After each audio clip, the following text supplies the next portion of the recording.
heart out.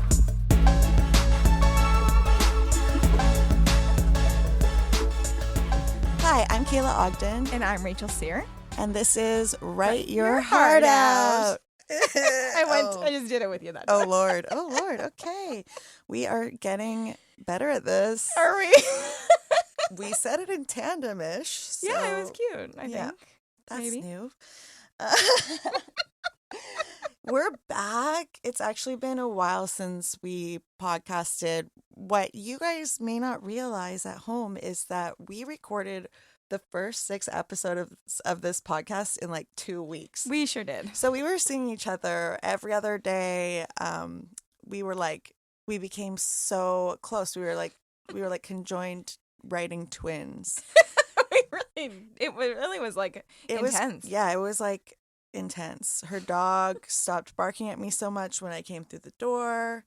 Now I think Eugene knows me now. Yeah, and you might know Eugene. I mean, not you, Kayla, you, the listener, because you might have seen us on Instagram with Eugene, our co-host. We made a video. We did. And it was just asking you guys to send in your stories because we want to read them on our story times. Did we get any more? No. Oh, you guys. I know. Come on, everybody. You fucking guys. Send us poems and stories to read on our podcast. What's wrong with you? Yeah. Does that make you want to? Well, okay, wait. So what have we been doing? It's been like 2 weeks since we've seen each other. Yeah, so last time I talked to Rachel about writing, and it wasn't on the pod, she was writing like every morning at 3:30 and 4 a.m. Her new work in progress. Can I say it's called Dinner for 8? Yeah, that's the working title. Yeah, the working title. And she was so into it that she was kind of like didn't want to go camping because she knew that she would have to stop. And so now you're freshly back from your camping trip. Did you manage to write at all on your camping trip? I did not. However, the day before I left, I had the entire thing printed at FedEx and into a spiral bound little notebook, and I've been editing it by hand. So I was working on it very minimally while camping. I did not have enough time to do any actual editing, but reading it in print was really fun. And I learned that I must read in print to like change my brain into editing mode. Oh, like, really? Yeah, doing it on the computer is way harder for me. Oh, okay. Yeah. That's useful information. So Yeah. you got to read it. Yeah. Well, I haven't finished it yet. I'm still working on it. Well, we can talk more about editing later. Rachel, you were on a camping trip with your in-laws and your sister-in-laws and all your nieces and nephews through your husband. Like, yes. Did they see you reading it, and did they read it, or did you talk to them about your work at all? A little bit. They asked what it was, and I told them what it was. But no, I didn't let them read it because it's definitely too. It's spicy. Damn. When it's done, they can read it. I just it's not ready yet. Oh, for sure. I mean, I'm not saying oh for sure because of what I've read. I'm saying oh for sure because I would never let anyone read like a first draft. No, it's just too. Right now, it's for your eyes only, Kayla. Well, I thought I wasn't allowed to read it anymore. You're not. I banned you from my Google did. Docs. Oh my God, because my notes were too real. No, you couldn't handle it. It got. It's like a legit murder mystery, and I don't want you to know what's going to happen yet. Seriously, that is so cute. I thought you were just like, get out of my head. Like... No. I liked all your notes. That's not. Okay, so I've been camping with my in-laws. We had a great time. I'm wearing a sweatshirt that smells like smoke, even though it's been washed, as we talk right now. And then what have you been doing? I haven't had too much time for writing. My in-laws were in town, and it's just like summer. Should I say just where I'm at with my project? I think so, definitely. Okay. So as you guys know, I'm working on a new book. It's like this dystopian thing where it's an island nation where all the women have died. Right. And so then there's this main character who's like a 22-year-old guy. And so that's kind of like the setup and the premise, but I'm trying to figure out what what's he gonna do, you know? Sure. But I got caught up because I think I was thinking too much, and I was like, okay, actually, guess what? It shouldn't be that all the women have died. It should be that I should have a female protagonist, and it should be that all the men have died. Ooh, well, I like that way more. Oh my God. Oh. So I'm like, I don't know why I decided that. I just, you know what it probably was? I think I was like, oh, this sort of Handmaid's Tale feminist angle where all the women have died or all the women are, maybe it's been done before. I haven't read a book where all the women have died, but I'm sure it's out there. And The Handmaid's Tale, you know, all the women are brought so low. I just sort of felt like that had been done, whereas maybe all the men had dying hasn't been done. And also, I'm having a lot of weird feelings about this new masculine energy that's been happening in America. Sure. Do you kind of, just by me saying that, do you sort of feel what I'm saying? Or do you need Absolutely. to explain it? Okay. No, I know what you're saying. Okay. So There's a vibe. I'm gonna say a little bit more about it, although it might be unpolished because I haven't really sorted it out in my head yet, but this would be it'd be good to talk to somebody about this. I'm gonna say some of the things that I've heard and listened to that have brought this to the fore of my mind. So there's this guy, Shane Gillis. Have you heard of him? I sure have. Oh, okay. So he has a Netflix show called Tires, and I watched it and I really liked it. He also a few years ago, he was hired on SNL as a new cast member, but he was fired before the season aired because somebody listened to his podcast and heard him saying racial slurs. Oh, I didn't know that. Yeah, so it was like a huge break for him, and then he just got like canceled essentially before he even got started. Wow. So I was like, my sense of him at that time was, oh, he's probably a piece of shit. Well, right. I mean, And then for some reason, I gave him a chance and watched his show Tires, which I really liked. He did this kind of, not to bring up Louis C.K. again, but this sort of Louis C.K.-esque model where he produced the show on his own. It's low budget, and then he sold it to Netflix rather than having Netflix produce it for him. And I really liked it. It was a sweet little show. Then I'm like, all right, well, let me check out his stand-up. Checked out his stand-up. Let me check out his podcast. And when I was listening to his podcast, he said this thing that sort of like hurt my feelings. oh no. So We're gonna cancel him again? Oh, no, I don't know. It's like this ties into like the whole masculine energy thing. Like there's a few podcasts. I mean, I'm sure there's hundreds of podcasts like this where it's just these dude bros and they just kind of bro out and they say whatever they want. Like they don't bother being PC about anything. Like they'll say derogatory things about women, they'll say racist things, they'll say whatever, and it's sort of like this kitchen table kind of vibe, like come into my house and I'll tell you whatever I want to tell you in my house. Yeah, I'd say so.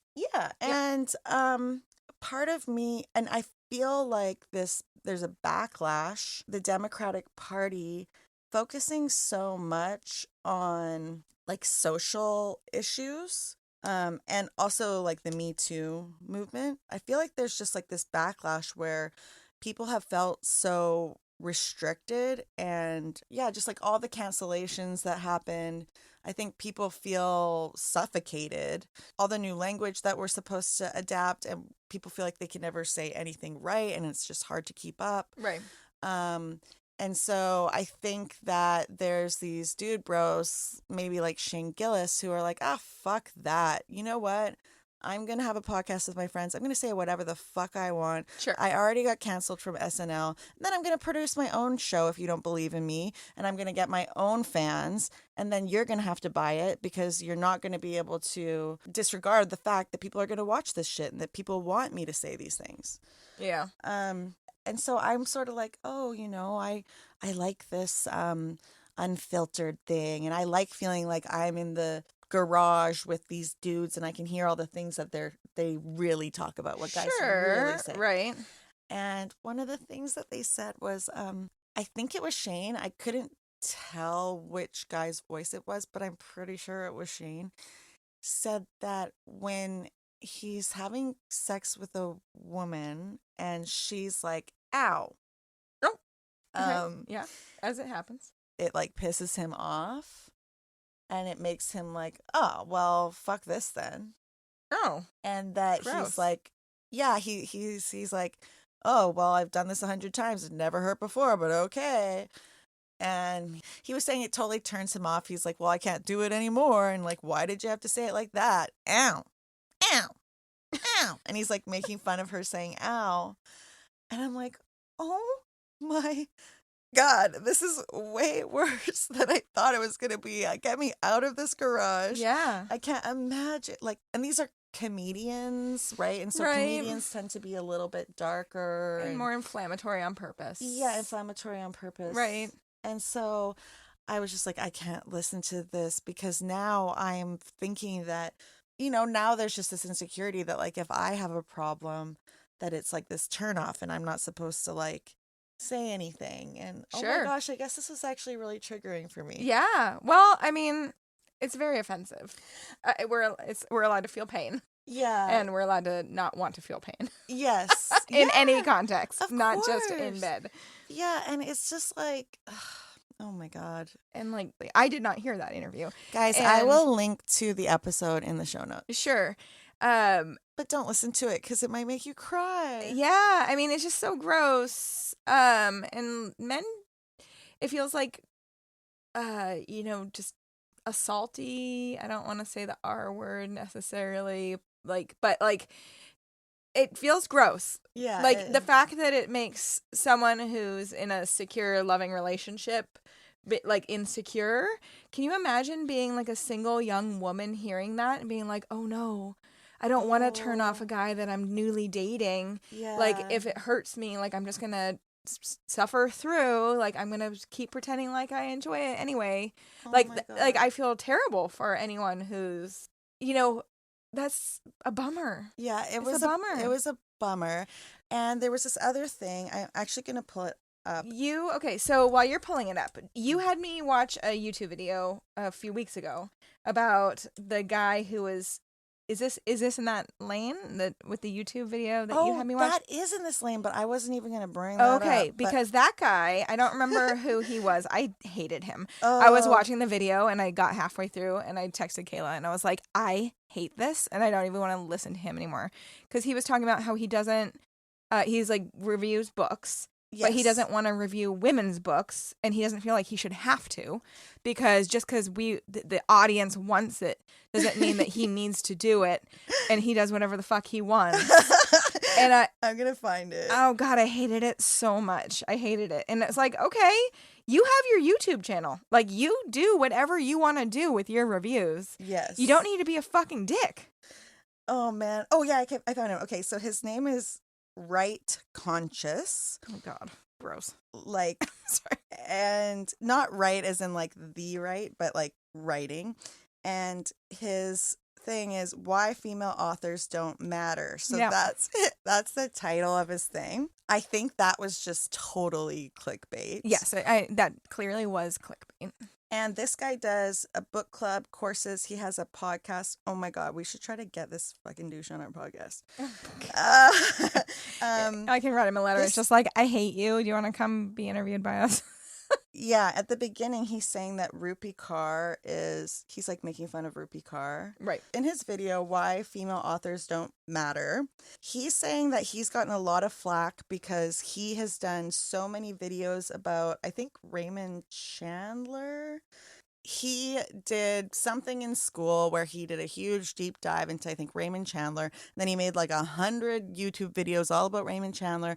And then he also likes all of these other, he really likes the guy that wrote Infinite Jest, Foster Wallace. I also like these guys, these authors. Sure. And then he says that he just keeps on getting people saying, why don't you ever do deep dives into women authors? And in this video, he's just lashing out against people that keep coming for him about this. And he's like, listen, I'm following my interests. He's like, then he lists 10 great female authors, and he pretends that he's doing it off the cuff, but you can see him kind of looking up to the side like he's made this list and it's pasted on his wall and he's reading it out, and he's being like, I've read all of Margaret Atwood, I've read all of Ursula, like he's saying all these women authors like as if he does read all of them. He just doesn't want to make videos about them right now because right now he's focused on this other thing, and just because they're men, like he shouldn't be whatever. And he said that this is the problem. This is why literature is dying, Right. because people are being policed about what they can read, and then men aren't writing anymore, and men aren't reading anymore, because just female authors are being shoved down their throats and whatever. Right. Yeah, I wanted to punch this guy right in the fucking mouth. Oh my gosh. Okay, so I agreed with him. I thought that he should be able to read Of course he should. He should be able to read whatever he wants. and talk about, yeah, like you said, it's his YouTube channel. Yeah. And also it's like he's a man. And that doesn't mean that he isn't going to enjoy female authors. And I know historically men have said that, women aren't funny and they would never want to read anything by a woman. Obviously, there's a problem with that, but that's not what he's saying. I read mostly probably female authors. And it's true what he's saying, that there aren't as many men writing anymore, and the industry is completely female-led now. I get it, and I don't think that we should be telling young men that they have to read female authors. If they're really into Raymond Chandler, go for it. Yeah, I just so how long is that video? Like 20 minutes? 20 minutes? 12 minutes. Oh my God, it You felt couldn't like 20 handle it. minutes. Okay, so the thing is that he could have just been like, hey, all of my followers, right now I'm deep diving into this guy. The next one I'm going to do is this guy. And one day I'll get to one of the women authors. It's not that I'm If not I going want. to, but like I just am not into it right now. End of fucking statement. Like he didn't Yeah. have to do this whole self-righteous bullshit that he does. And I didn't like it. I mean, I agree. He does not have to do anything. He doesn't have to have a YouTube channel. He could just read it and write his 100-hour thesis on it that he wants to do. Like Yeah, you're just like, get out of my face. I feel like not everyone needs a YouTube channel. There's also that. Oh, I my mean, good for word. him, I guess. Good. Yeah, He should he's- keep going. He's so self-righteous. The other thing too is that he's sort of like a snob about writing. He's talking about how there's no like literary heroes anymore that are kind of like a celebrity, like even just like a B-list celebrity that people can look to and follow in their footsteps and admire. And he mentioned that even with women, there isn't. I think that's why he was making fun of Rupi Kaur, who is a super successful poet, but her poetry is usually deemed like not super literary. But he said, there's J.K. Rowling, but, she isn't writing anything real. And I mean, everybody has, a lot of people have problems with her, but what's not real? I mean, okay, Harry Potter is fantasy, Right. so it's not real, but it is talking about a lot of real things. Totally. And I'm sure he reads fucking sci-fi and shit. Like, what does he mean that it's not real? It's Right. not real enough for you? Like, I just don't. He said he's such a snob. And Yeah. I'm a snob too sometimes, but I've become a lot less snobby since I've been a part of this book group of moms. Well, we really bring you down to, Yeah, you to really our bring level. me down to reality, touch grass. So that is, so that's part of the backlash. Yeah. And what was okay, so then there's this other thing. This I think was really interesting. It looks like right after I listened to that whole guy's thing is when I listened to this other podcast. So the podcast is called Ask a Matchmaker with Matchmaker Maria. I had never listened to it before or anything, but it popped up on my YouTube, and she was interviewing a woman called Vera Papasova. And Vera Papasova went undercover and dated men from the far right. Ugh. She's a journalist, and so it was during President Trump's and Kamala Harris's presidential campaign that happened, and she just said that nobody really wanted to talk to her for her to do a story about it. On the left, she said they seemed like they had no energy. There was no energy behind Kamala's campaign. They didn't have much to say, but everybody just seemed kind of like tapped out. Sure.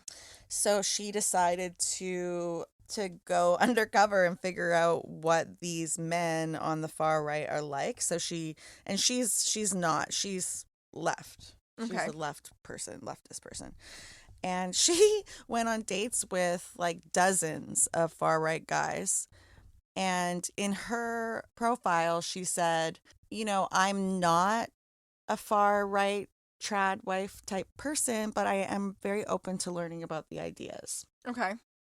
And she said that when she would go on a date with these guys, she was like a unicorn, because most women who weren't far right and who were more just cool, normal women wouldn't give them the time of day, or would go on these dates and just as soon as the guy expressed an opinion, they would jump down their throats. Okay. So they hate left-wing women. Like, they think that they're the worst. Like, yeah, I am the worst. yeah. Anyway, she was just talking a lot about how they felt and the things that they feel. Okay, wait. Why are we talking about her though? What is the? I was going to comment a little bit on how men have been like pushed back a lot, and how there's a reaction to this. Sure. One way to do that is all of the women die, and it's at the hands of like men. Okay. And it's like they were pushed so far by this feminine culture, like all the way into the future, that they, regained their power somehow and were like, fuck this, and killed us all. That's one way to kind of comment on it. Another way would be the feminization of our culture gained so strong that we didn't need any men anymore, and we kind of like killed all them off, but we missed them. Would we? And so that's kind of a way to comment on it, like it goes too far. Like, either way, the comment is about what happens when one gender overtakes the other. Sure. In power. It's been men forever, and in some ways it's like there was a glimmer, a little tiny glimmer. There was like a 6-year span where it felt like women were really, really on the rise. Like, Hillary Clinton almost won the presidency. There was the Me Too movement. Abortion was legal throughout the country. There's more women in universities than men. All of this stuff. Yeah. It just started to feel like women were getting an upper hand. Sure. Yeah. And now it's like, it feels like men felt like, oh, we let them feel like they were getting somewhere so that they would shut the fuck up. Right. And hold on a sec, bitch. Like, you know what I mean? Oh, that's definitely what it feels like. That's for sure. Yeah, like, get back down. Get Right. back down. Right. So I decided to flip it so that it was a female and that all the men had died, okay? Yes. And it just, there was no heart behind it. It was like I was doing something, I was crafting something. I don't know. It just wasn't right. Okay. So I spent all this time doing that, right? And then one day I was like working on my little cupboard, like for my muse. Oh, yes. The muse cupboard. I my can't wait. shrine. Yes. I can't wait to see what's happened with that. And I just felt like she was like, nah, stop it. Like, stop fucking with my vision. Like, Okay. I gave you this, and now you're thinking about it too much. Okay. Like, you're trying to be political about something that is inspired. Sure. And she's like, pick me up. So I picked up the cupboard. She's like, fucking grab your smokes, get outside, bring your laptop. I'm like, okay. So I'm going insane. So I put my cupboard down. Now I really feel like she's a she because there's a picture on it of a woman. It's like an illustration of a woman holding onto the trunk of a tree and shaking it, and Okay. apples falling down. Yeah. And so I'm like, she's my muse, or I'm her, or something. Okay. So I bring her out and I like set her up, and I just started like putting it back to all the women died, and I have a male protagonist. I feel like I've been told, encouraged or just told like to write from a female point of view and do a female protagonist. Sure. And I think that's probably because most of the people who buy books are women, and most women identify better with a female protagonist. And sure. But I keep on wanting to write from the point of view of a young man. I keep on doing it over and over again. Mm-hmm. So I'm just like, you know what? This is what the muse is wanting me to do, and this is what I'm going to do. Yeah, I mean, it was your gut. My gut, Yeah, your gut, your muse that told you where to go in the first place, and you definitely overthought it. Yes. Oh my God. And like, I don't know if it's really, I mean, obviously it's heavily gendered and dystopian and all the women have died and that kind of thing. But I don't know exactly what I have to say about this, Well, I think that comes when you're further in. Yeah, maybe I'm like learning about it through my work. Right. Like learning where I stand. I mean, I think that I stand on equality, which I think sounds probably trite, but I think that we need both energies. We need the masculine and the feminine for, to save the earth. Right. Well, I mean, obviously I don't know where your book is going, or at some point a world of men would have to realize that there is no future without women in some capacity. They cannot grow a child. They cannot grow. They need eggs. Mm-hmm. But in the future, maybe they. Well, right. In this world, I don't know if they do. However, But if it weren't just about procreation, would they still need women? I mean, I have very sassy things to say. Yeah, and if we didn't need men for procreation, would we still? Well, we could just like have like a few dozen vials of sperm and repopulate the earth anytime we needed to. That's the pro of being a woman. True? Absolutely. There's vials? There's like millions and millions of sperm in one ejaculation. So like millions of women could have babies off of one ejaculation. So if you had dozens and dozens of different strands of DNA, we're set. Women, and we create more. We can create men and women. Mm-hmm. So we can also choose, right? If it's a man or a woman in the petri dish, can't we? Oh, well, now, there's enough science to choose. Yeah. So we could just keep making girls. Right. However, you do need fresh sperm in order for the human race to survive, right? We need different types of DNA so that we don't inbreed. Oh, yeah. Whereas, let's pretend literally, we could have so much sperm. We have so much sperm, right? Right. Frozen. So we would have enough to keep going for a really long time. And then if we wanted, we could just make a few boys. Right. I mean, women have a lot more potential to succeed in that sense. Yeah. In the universe. If we were to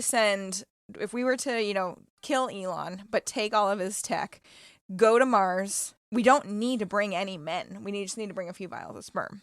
And we'd be fine. And I'm not even joking. I would miss them so much. Would you? Yes. All right. Well, that's nice of you. I love men. I love men. I love my husband and my son, and I love your husband and your son. Yeah. I mean, they're chill. I choose to live with them, it is a choice I'm making. Chill. However, do I think that... Yeah, on a broader... Yeah. Yeah. I feel like they can have the potential to make the world a better place. However, God, okay, no, I'm going to put myself in a hole by continuing that sentence. I'm just going to stop. Okay, yeah. You don't have to have an opinion about this. I clearly am a diehard feminist, though, and you like men more than I do. Yeah. That's clear. I mean, I don't like men that I don't know, that haven't, proven themselves to me, I feel like perhaps we should not go too far down the rabbit hole of if we like men and politics, politics. too, Okay, yeah, you yeah, know? because we're talking about writing, yeah. Right. Uh-huh. I don't think there's a problem with discussing those kinds of things. Yeah. So, and it is... The themes are coming up, like, in my work, right. I guess. And I think that that's important, too. Yeah. Yeah. I just think the battle of the sexes is really unfortunate, and it's unfortunate that we like hate each other, you know? So that's been my journey. I haven't gotten really far with the plot, but something that I want to do to explore my plot is to try to get inspired by this like save the cats paradigm. Sure, yeah. Finally, we're going to talk Save the Cat. Yes, finally. We've been talking about it for a really long time. I am actually prepared to go through the Saves the Cats. So they have different things. So the beat sheet? Yeah. So they have a beat sheet with 15 beats. That basically, it started with screenplays, and hundreds of different screenplays basically hit these beats. And that's probably why blockbusters feel so formulaic and so played out. But you can also use the beats in your novel. Not that you want to after I just said that. But basically it's a way to guide your reader, put them on like a little emotional roller coaster with like peaks and valleys, and then make it satisfying at the end. And then they also have their own genres. So they have 10 genres. So I'm prepared to explain all of that stuff, but do you think I should? But also I want to ask you, did you look at it, and do you know what your Carolyn story would be? And do you know what your Dinner for Eight would be? Yes, I did. I did my homework. What do you know? Yeah. And I actually went through each beat as he's talking about him. This is Blake Snyder, by the way, who is a screenwriter and quite successful at it seems. And so, Rachel, you got the original Blake Snyder one for screenplays, and I got like the one that this chick adapted for novels. Oh, interesting. Okay. Yeah, so good. okay, great. So the one that I got just is the OG Blake Snyder is definitely movie focused, not writer focused. However, when he goes through the different beats, I did not think about Carolyn at all. Carolyn has kind of she's taken a nap. But I did, however, go through Dinner for Eight. And as you go through your list, I can say how they kind of have correlated in what I've written. Because I have finished Dinner for Eight. The fuck? Yeah, I mean, it's definitely in editing, but like it's 60,000 something words. Oh and my God, why don't we have champagne? You finished your first draft? Yeah. It's a really, I really like how I ended it, that actually. I'm happy with it. Crazy, yeah. Rachel. Oh my God, you wrote a book in like a month. I did write a book in a month. Isn't that wild? What the hell is happening? I think it's good, which is wild. Okay. Holy shit, dude. But look, so I went through each beat and then wrote out, here we go, where I think it's hitting in my story. Okay. So like, am I hitting them all? And I have to find where I made notes, but I like legitimately made notes in the book about where all my beats are hitting. Okay, cool. And you don't need, obviously, to hit these beats. I'm going to leave out, yeah, okay. In general, do I need to hit them, or do I need to share them? No, just in general, you don't need, nobody needs to do this in their story. I definitely don't think so. However, I did really like a lot. I do feel like it gives a good flow. Yeah, me too. And while I don't necessarily agree with 100% of them, I do think that they give a good flow to things, and I can see that. Yeah, me too. Hey, Hearties. It's Kayla here. I'm editing this episode of the podcast right now, and I just wanted to let you know that at this point, as Rachel and I get into kind of the meat of the episode and we go over everything save the cat, her microphone started making this really messed up sort of crinkly crackly noise, and I had to use something called a sound isolation plugin. So her voice sounds a little bit weird for the rest of the episode. Just wanted to apologize for that and let you know that we're going to fix the issue for next time. Like, we're aware of it, and hopefully it's not too distracting for you. All right, thanks. I'll start with the genres, I guess, because that's more of like an overview. Sure. Normally, bookstore genres are fantasy or sci-fi or romance, but these are more like emotional, the emotional shape of your story, the bones, the vibe. And the first one would be monster in the house. So there's something terrifying on the loose. People are dying. The monster is literal or not. Jaws, Get Out, Jurassic Park, The Shining. Then two is the Golden Fleece, that's a really old timey name. And I don't know where it came from. And it really annoys me that this one's called the Golden Fleece. It's a quest. So someone grabs a ragtag team, hits the road, and learns about themselves all along the way. Sure. Little Lord of the Ringsy. Yeah, and the Wizard of Mm-hmm. Oz. You don't necessarily have to travel, I guess. It could be like an emotional journey, Sure. but you have to like grow emotionally. So three is Out of the Bottle. So magic enters your normal life and causes chaos, like a genie or a spell or a cursed doll, like Freaky Friday, Big, 13 going on 30, that kind of thing. Okay. And it's like you got your wish, but at what cost? Ooh. Four is Dude with a Problem. So it's an ordinary person with a big problem. There's high stakes and there's like a ticking clock probably, so time is tight. So like The Martian, Taken. Do you remember Taken? Yeah, of course. The whole genre is basically asking, what would you do if this shit happened to you?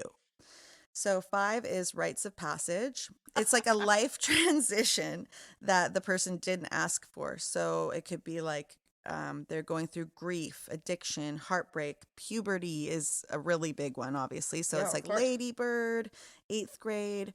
Yeah. And then six is buddy love. So it's a love story, but it's not always romantic. I really like this. So it's two mismatched weirdos who complete each other. Maybe they hate each other at first, but it reminds me a lot of what's that new zombie one? This Is It, or Oh, on The Last of HBO? Us? The Last of Us. The Yeah. Last of Us. Where it's like the older guy and the young girl. Yeah. Yeah. And I love those like mismatched buddy things. Or there's a trope. This isn't from Save the Cat, I don't think, but there's a trope that's cheerful and grumpy or happy grumpy. Sure. Like the grumpier old men. Yeah, like in the what did you just call it? This Is Us? No. Last of Us. Last of Us. In The Last of Us, the dude, this old dude is really grumpy. And then the girl, she's also kind of grumpy, but she's also like, she loves jokes. And Yeah. she's always trying to like lighten the mood.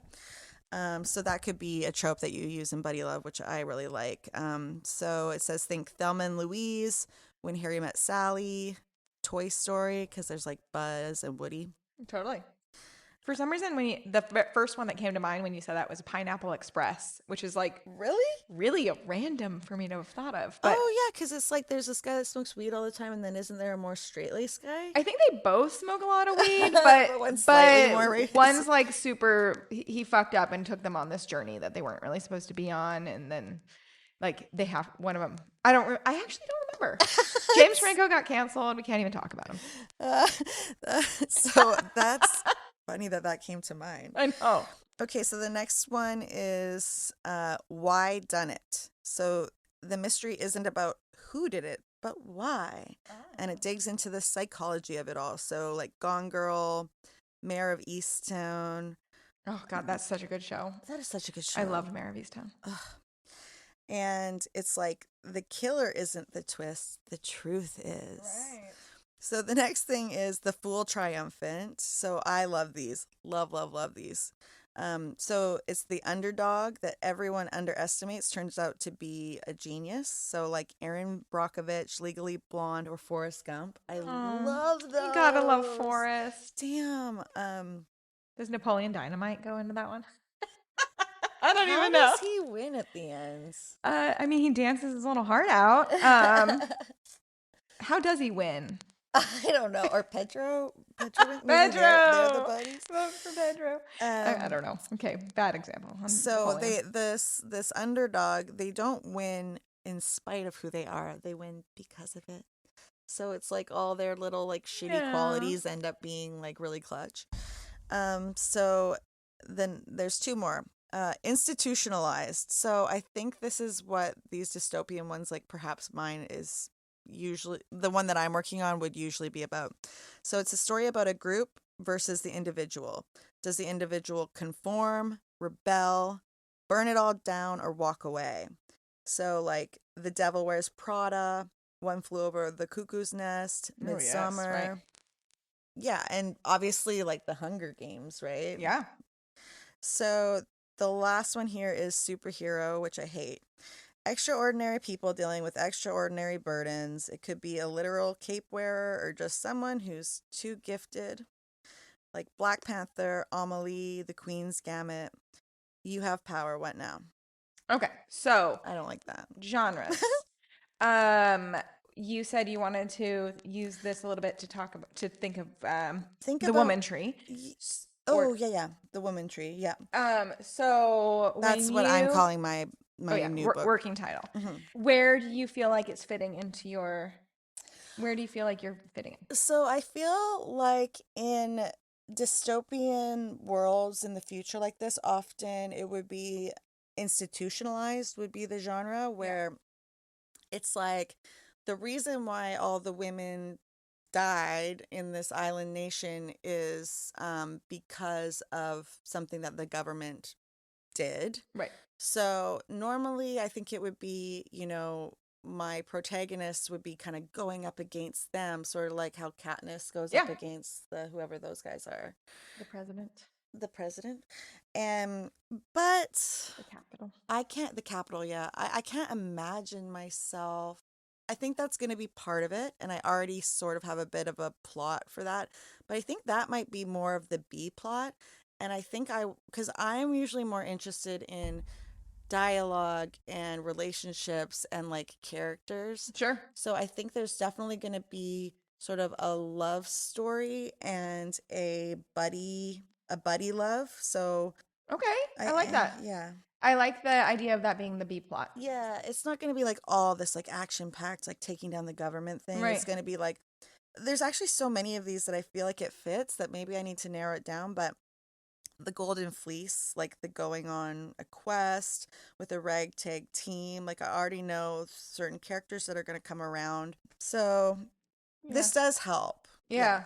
I'm trying to think of what genre I would categorize as dinner for eight. And maybe, oh, yes. She has her hands raised. But yeah, you say yours first and I'll I would either say Monster in the House or Out of the Bottle would be kind of both of it kind of fits.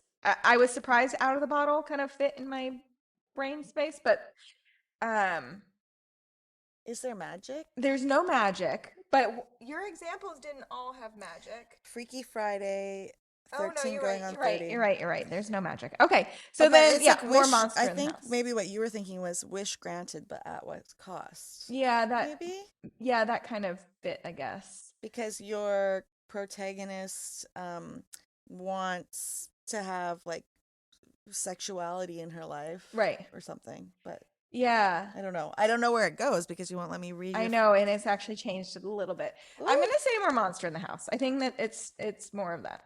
Yeah, we've talked about the premise for Rachel's story before, but in case you didn't know, so the monster in the house is funny because Dinner for Eight, the protagonist Sam, the protagonist Sam, and then she has her six best friends over for her and her husband have their six best friends over for dinner.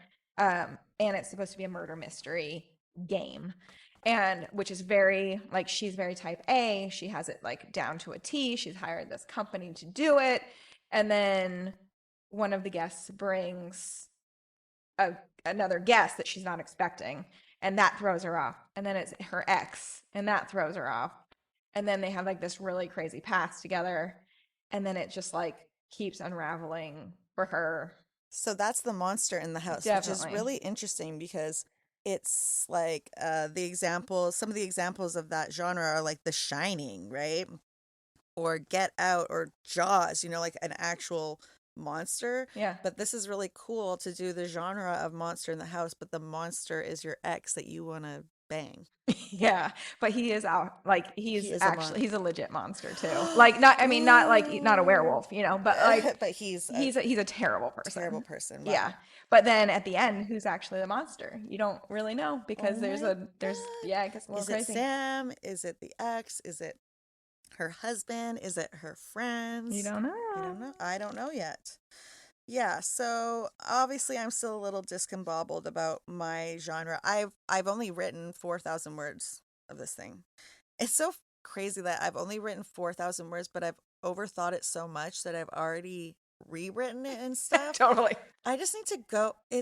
I've learned too much over the last, 5 years about writing, and I've gotten too much advice. I've listened to too many podcasts and read too many books, and it's sort of, Your muse wanted you to pants it yeah, and you just took the pants off instead.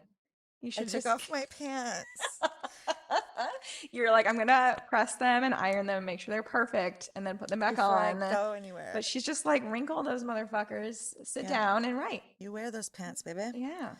Okay, well, yeah, I think that this was a good conversation for me. I think I do need to pants it. Yeah. Just write, just fuck it, just do it. I mean, that was your advice to me, was just like roll with it and just Yeah. like throw some shit on a page. And so Yes. Yeah. it's easier to say it to someone else than do it. Yeah. But I'm gonna throw it at you now. I threw it at you. Okay, I got Okay. it. Okay. So, shall I go into Save the Cat is famous for this beat sheet. Hmm. And they say that every famous movie ever hits all of these beats. And then Save the Cat can also be worked on novels. So I'm Yeah. going to talk about what the beats are, sort of as succinctly as I can. There's 15 beats. Hmm. And Rachel, feel free to interject and comment and say, if you've hit these beats, or if you like them, if you think they're necessary, or if you have anything to add, okay? Yep. So the first one is the opening image, and this happens in the first 1% of the story. So it was really helpful for me to learn this. So this is where you just get a glimpse of the world before the shit hits the fan. You show the main character in their life, you just have sort of a scene where you get sort of situated. So yeah, in Rachel's book, or you have that, right? I do, yeah. So this is something that you hadn't read because I added it back to the beginning, or added it to the beginning. The main character and another character are younger, and they meet on a train, and Sam is in like a whole different, like in her early 20s, like living her best life, and she's got like a whole different kind of personality than what you meet when the movie actually like really starts. Mm. Movie. I think it's a movie. Yeah, the movie. Sorry, like reading Saves the Cat put me in movie mode. But like when it actually picks up to present day, she's in a completely different mindset, and then that becomes really clear. And you're like, how did that happen? Like, who is this transition? So it's like setting up, like, oh, Change. something changed. Why did it change? And like, I feel like sets it up. Oh, okay, very Yeah. cool. That almost feels like a prologue. It's definitely prologue. Oh, okay. Yeah. So, I don't know if so to me, that doesn't sound like this beat. No? Not the opening image, but what you had before, showing the world before the shit hits the fan, of the actual story that you're going to show is when she's walking through her house. Because you're showing everything normal. You're showing how she thinks about her husband. You're showing pictures of her kids on the wall. You're Right. talking about her relationships that she has with her friends, why they don't see each other as much anymore. So that's like, this is what life is like for her. Right. That to me is this beat. Okay. Okay. Okay, maybe not. Two is theme stated. So, someone says something to your character that announces the theme, and your character doesn't get it yet, but the reader or the audience is like, oh, that seems like it's important. And once you know about this beat, it is so funny once you know about these beats and you watch a movie, you're like, oh, that person is stating the theme. It definitely happens in every single Disney movie. So after I learned about this in my novel I wrote before, I added a scene like this. I was just like, oh, when he's a teenager, his dad tells him that he needs to work on his anger issues or whatever. Hmm. And then in the end of the book, it's like that's totally what kills him. Like that's his fatal flaw. Yeah. And when I added that scene, it made the book feel like a lot more meaningful and like cinematic. And Yeah. it does that thing where it's like what you're really good at doing of like closing these loops. Sure. It's like, oh, it brings it all back around, Yeah. Yeah. So did you state a theme or have a character say a theme to Sam? Yes, I think so, but then that happens once it's more present day. I think that Greg, the husband, he kind of introduces the themes because in their first interaction together, which is the first like actual real dialogue in the book, he's giving off like her whole current day vibe and Like pushing back against the way that she's yeah, behaving and right. stuff. Yeah. Cool. Okay. So then beat number 3 from the Save the Cat is supposed to happen within the first 1 to 10% of your screenplay or book. It's the setup. So now you're introducing your people, their problems, their world, and what's off about it. Yeah, you're sort of like setting up the bombs that will detonate later. So you're establishing the dysfunctional family, the strained BFF dynamic, the haunted house across the street, that kind of thing. When I was like doing this, I thought of a little story that I could tell in order to like illustrate all these points. Yeah. So, when I was just sitting in my car outside of your house waiting to come in, I like thought of the story. So, the haunted house. So like the setup would be, say you've got this kid like Dennis and he's walking to school and he walks past like this haunted house and he's got like his little brother with him or whatever. So that would be like the setup. And then the next one is the catalyst. So it's the thing that blows up their status quo. Someone dies, gets dumped, whatever, they win the lottery. So for example, these kids are walking across the street. You see the haunted house. And then as they're walking past, they hear like a blood curdling scream. Right. Okay, Yeah. so that would be like the catalyst. Do you have a setup and a catalyst Yeah, in the first so 10%? I do. It's when all of the friends come to dinner. Yes, And then, so you're kind of meeting all of these people, and then the monster comes through the door. which is the catalyst. Yeah, and it's like, oh shit. It's Yeah. like an oh shit Oh thing. shit. I'm like, how is this going to happen now? Yes. And it disrupts the status quo. Disrupt. So 5 would be the debate. It's the first between the first 10 to 20% of your screenplay or book. It's when your character is trying to figure out if they have to deal with it. So it could be like procrastination, denial, avoidance. So the little boy and his brother pass the blood curdling scream. And then they're debating, oh, we should go back. We should tell mom. No, it was probably nothing. Dennis is having thoughts and feelings about it. And then they get to school and they meet their friend group. So that would be part of the setup. And they tell their friends about it and they all debate what to do. So Right. that would be like, you're not sure. You're kind of going back, waffling. Totally. And then so the reader or the audience is like, gets to try to tell you what to do, right? Right. Yeah. Yeah. In Dinner for Eight, it's like she's remembering all of these things that have happened with him, and you don't quite know the negative parts of it yet. So it seems just kind of sexy and secretive, and like he's introduced himself as though they didn't know each other. So then they have like kind of a thing happening there. Does she internally think at all about, should I talk to him? What should I do? Should I throw him out? Should I tell Right. my husband? Does Right. she have those internal Yeah. feelings? And then like, do I tell my friends that I know him? No, like, but then it's kind of sexy because they're playing this kind of game that only they know. Yeah. So And that, I think if she's just internally conflicted, then that sort of like counts. I think, I think it definitely counts. And then I feel like when in the way it's written in the book that I have in my hot little hands, it feels like it definitely Okay. fits. Yeah. Yeah. Okay, great. So you're like hitting all of I these. know. Whoa. Okay. Beat 6 is break into two, which I don't like that language either. Yeah. So this happens at the 20% mark. the characters go for it. They leave their comfort zone and enter the new world of Act Two. They move to a new city, they get a new plan, a new identity, and something sort of clicks into motion and there's no going back. So I think, like in this ghost story example, all the kids decide to skip out at lunch break and go back to the haunted house. Yeah. Okay. And then in Dinner for Eight, this is when Sam and the guy, he follows her out onto the stairs and they have like a kind of hot moment as he's walking away from her. And it's like, should I pull him upstairs and like take him to my room right now? Because she's like in that, and she like, it completely changes her headspace of like, maybe this is what I want. And like, she's hasn't quite gotten to the negative parts yet.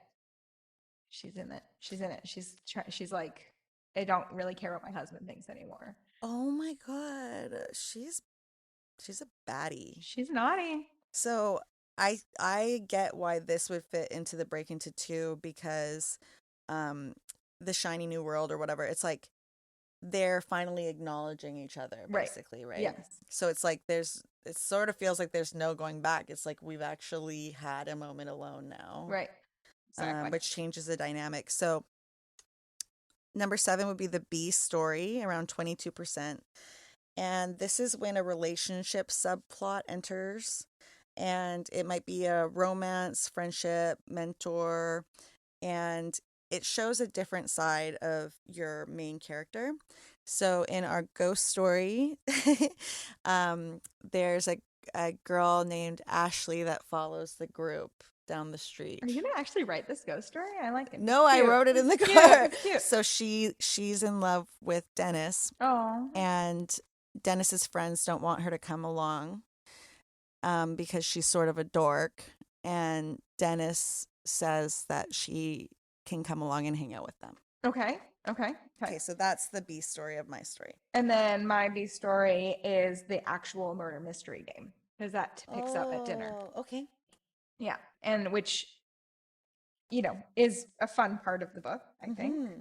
And it continues the story, but in a different, more like fun cat and mousey sort of way. Right. That's cool. So your B story isn't like a relationship, it's like a game. Yeah. That's where sick. where all of the characters really get to come into play in more fun ways. Rather than Yeah. more fun ways. Which is like the next beat is 8, fun and games. So this is like from 20 to 50% of the book. So they call this the promise of the premise.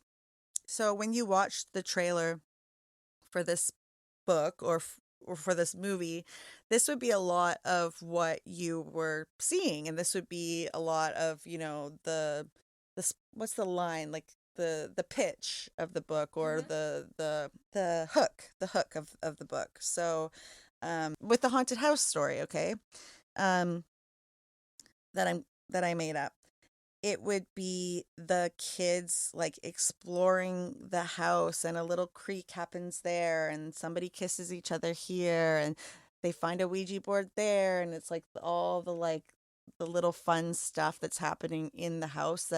That would be what you would see in the trailer of Totally. the movie. Yeah. And that's a lot of the book. It is. Which is hard. Like, something I wanted to mention about this is a lot of people, when they're writing books, they talk about the mushy middle. And I don't know because I haven't read your book, but that might be a little bit of what's missing because you've reached 60,000 words, and that's a little on the short side, right? It is a little on the short side.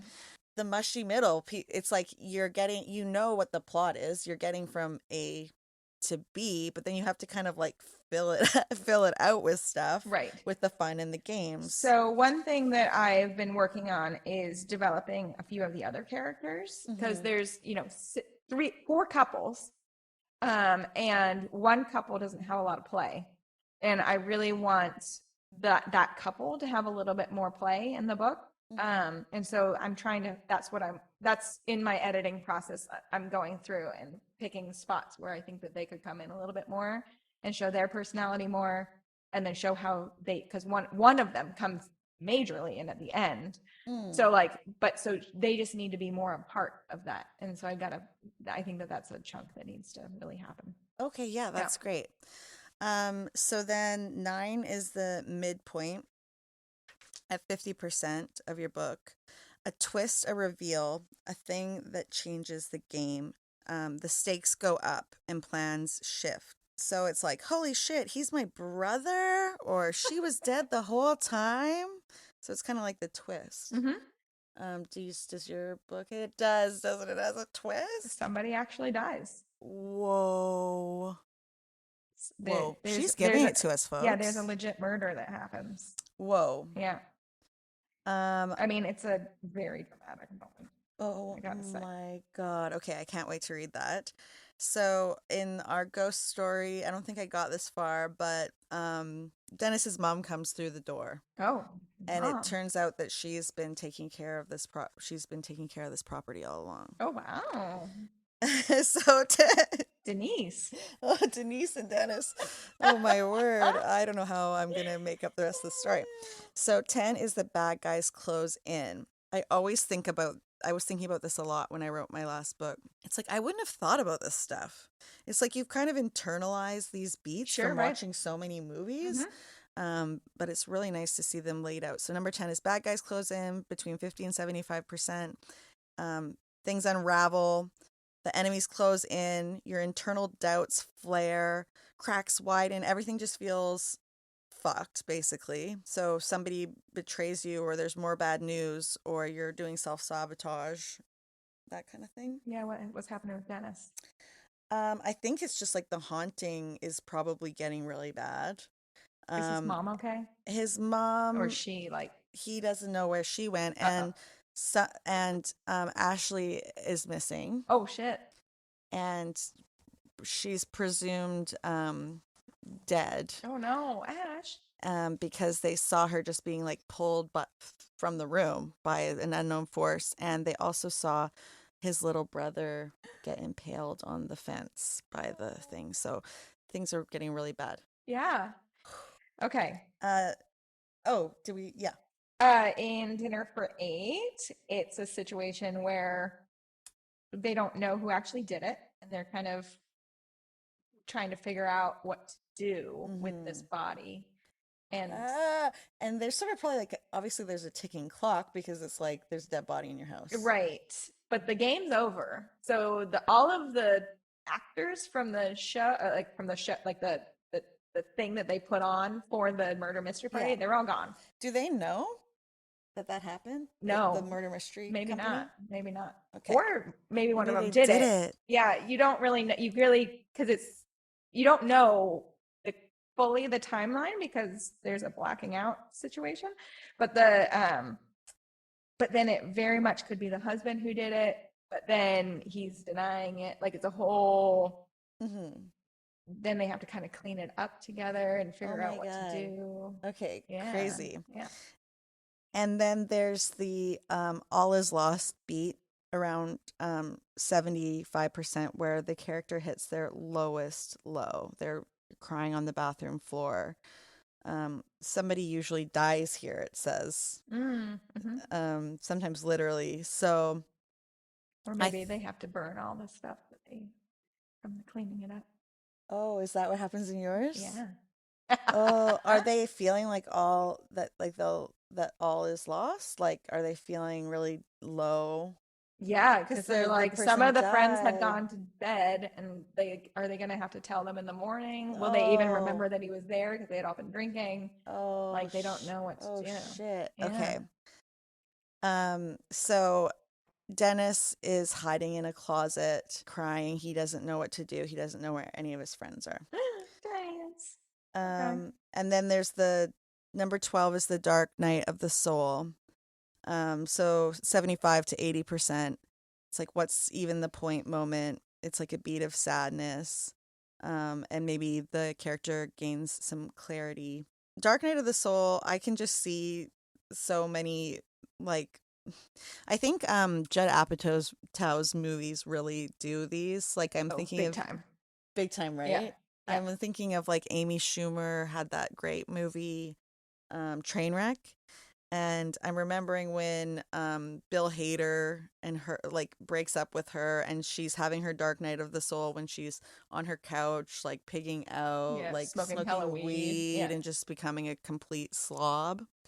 And in the horror story, this is actually the dark night of the soul. Is Dennis is crying in the the closet, but then Ashley comes back in.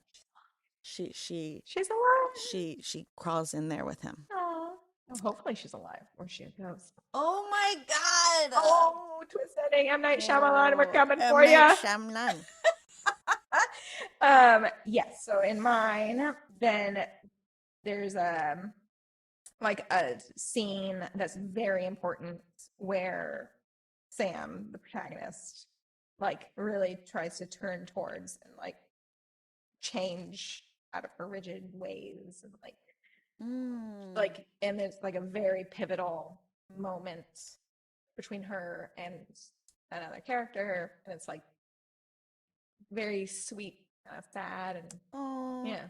that feels like it's kind of coming back to your theme stated, where it was like the husband was saying that everything was too rigid, too type A, Right. and you had contrasted that with the scene with her at the train where she's all like carefree, and Right. now in this moment, wait, what did we call this moment? Dark Night of the Oh, Soul. this is the Dark Night of Soul. Yeah. In this moment, she's kind of like having a conversation with someone where she's realizing that she's like lost herself. Right. Hmm. Yeah. In the beginning of the book, there's this scene in her bathroom where like it's like pinnacle, like she's so fucking uptight and like can't see around herself. And then at this point in the story, she's in her bathroom again, and like she can feel like her all of this stuff washing off of her body, and like watches it drip down her toes into the shower drain. Yeah, Oh, like very, yeah, interesting. Very symbolic. yeah, it's very symbolic. I'm deep, baby. You deep. Huh? Oh, by the way, that flamingo poem was so good. Oh, geez. All right, thanks. So sorry to go off topic, but I just edited and posted episode or the Storytime 2 episode of this podcast, and I listened to Rachel's flamingo poem, and no wonder people from your class were saying that it was so deep and it was about your daughter's I femininity. That know. is what it was about. I know, but like that's not how I meant it when I wrote it. Ugh, It it just just came came out. out. I'm so deep I That's don't even realize it, Kayla. yeah. So, number 13, break into three. I hate this language. Why does it? Oh, I think because it's calling like the three acts. Yeah. 80%. You're 80% done, and there's a new plan. They get up, they pull it together. They're going to try again, but this time smarter, with more heart, and probably with help from the B story character. So Oh. this is like this could be like a new montage could happen, like if it were like a heist movie or something. But for the ghost story, it's like Ashley encourages Dennis. She has new information about the ghost. She's da da da da da, and they come up with a new plan and they go back out into the house. Yeah. Okay. Okay, mine is it's so the entire book has happened in one night thus far. Mm-hmm. Now we're into a new. This is like a month later. They're in. They're skiing together. They're like the same group of friends is all Oh. together. They're skiing. They're like trying, and they're like starting fresh in Oh. this new night. In A the new night. new night? It's a new night. Oh They're not my going to play a God. game. No, they They better learned their not. lesson. Holy shit. Okay.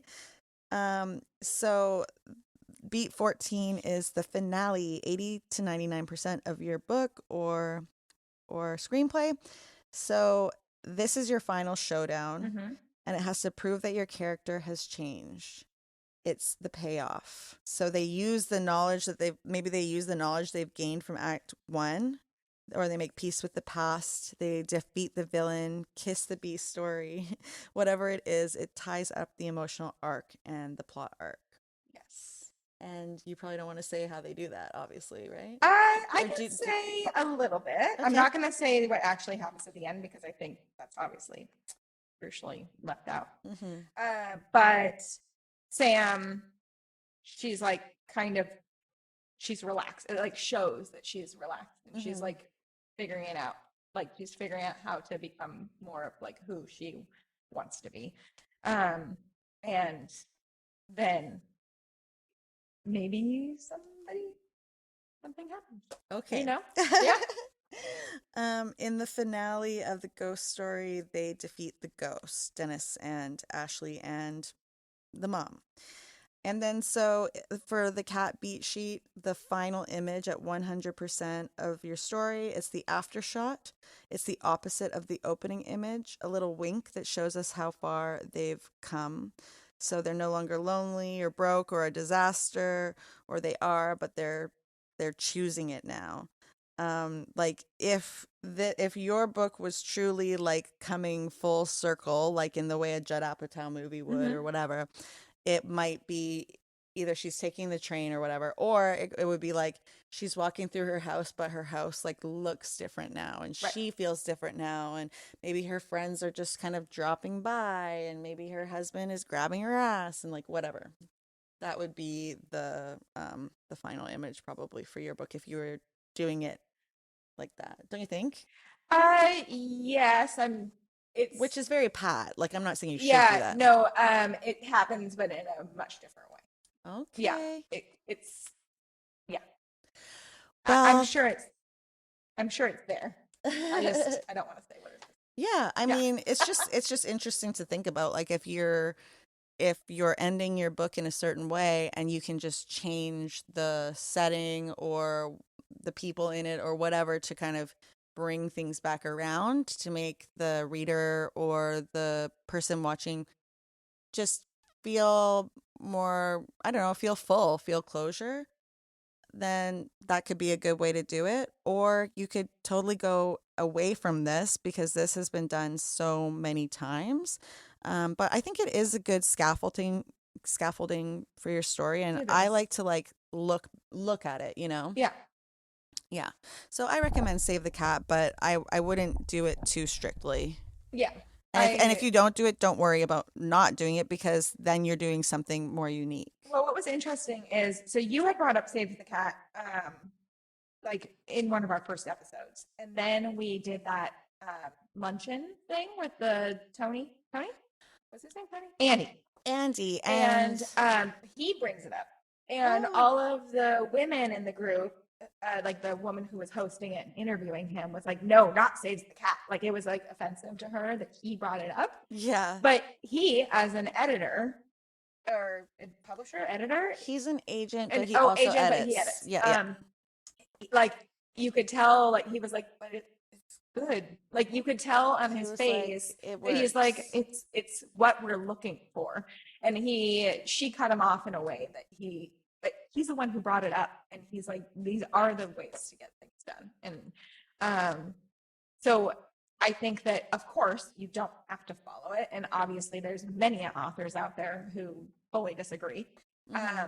But that I mean, I feel like that was an important little thing to have caught in that luncheon, like because That it that was writers might poo-poo it, but agents and editors might be like, well, this is a really good recipe for a satisfying, entertaining book. right. And in the Save the Cat book that I have in my hand, the for movies, he talks about how he'll literally go to a screenplay and flip to a certain page, and if it's not hitting it, then he's like, "Well, you don't know."